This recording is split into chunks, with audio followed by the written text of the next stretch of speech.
வணக்கம் உறவுகளை மற்றும் ஒரு சூப்பரான சுவாரஸ்யமான செய்தி ஒன்று. வெங்கட் பிரபு இயக்கத்தில் விஜய் நடிப்பில் உருவாகியுள்ள ஹோட் படம் வருகின்ற செப்டம்பர் 5ஆம் தேதி விநாயக சதுர்த்தியை முன்னிட்டு அனைத்து திரையரங்குகளிலும் வெளியாக இருக்கின்றது. இந்த நிலையில வழக்கம் போல் படம் ரிலீஸ் ஆவதற்கு முன் ஒவ்வொரு பாடல்களை வெளியிட்டு ரசிகர்களிடமிருந்து மிகப்பெரிய ஹைப்பை உருவாக்கிவிட்டார்கள். அந்த வகையில கொஞ்ச மாதங்களுக்கு முன் வெளியான ஹோட் படத்தின் முதல் சிங்கிள் பாடலான விசில் போடு பாடல் வெளியாகி கலவையான விமர்சனங்களை பெற்றது. இதனைத் தொடர்ந்து நேற்று விஜயின் 50வது பிறந்த நாளை முன்னிட்டு 2வது சிங்கிள்ஸ் பாடலாக ஒரு மெலடி பாடலை வெளியிட்டிருந்தார்கள்.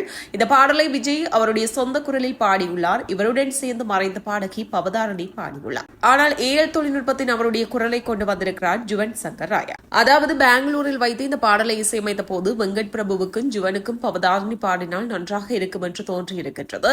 அப்பொழுது பவதாரணி மருத்துவமனையில் சிகிச்சை பெற்று வந்ததால் அவர் பூரண குணமடைந்து திரும்பியதும் இந்த பாடலை ரெக்கார்ட் செய்து கொள்ளலாம் என்று இவர்கள் இருவரும் முடிவு செய்து வைத்திருந்தார்கள். ஆனால் யோசித்த கொஞ்ச மணி நேரத்திலேயே பவதாரணி மறைந்துவிட்ட செய்தி வந்துவிட்டது.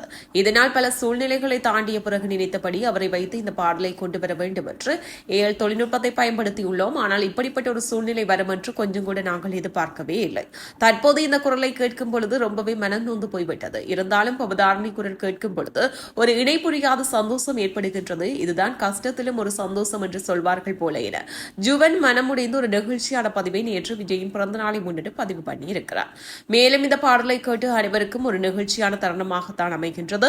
காரணம், ஒரு மெலடி பாடலில் விஜய் பாடியதும் அவருடன் சேர்ந்து பவதாரணி குரலை கேட்கும் பொழுது ஒரு சந்தோஷத்தை ஏற்படுத்துகிறது என்று இப்பாடலுக்கு ஒரு பாசிட்டிவ் விமர்சனங்கள் வந்து கொண்டே இருக்கின்றது.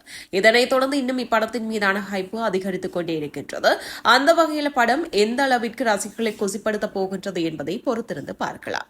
சரி, இது பற்றி உங்களுடைய கமெண்ட்ஸ் என்ன? யாரெல்லாம் இந்த பாடலை பார்த்தீங்க? உங்களுடைய கமெண்ட்ஸ் கீழே உள்ள கமெண்ட் பாக்ஸ்ல சொல்லுங்க.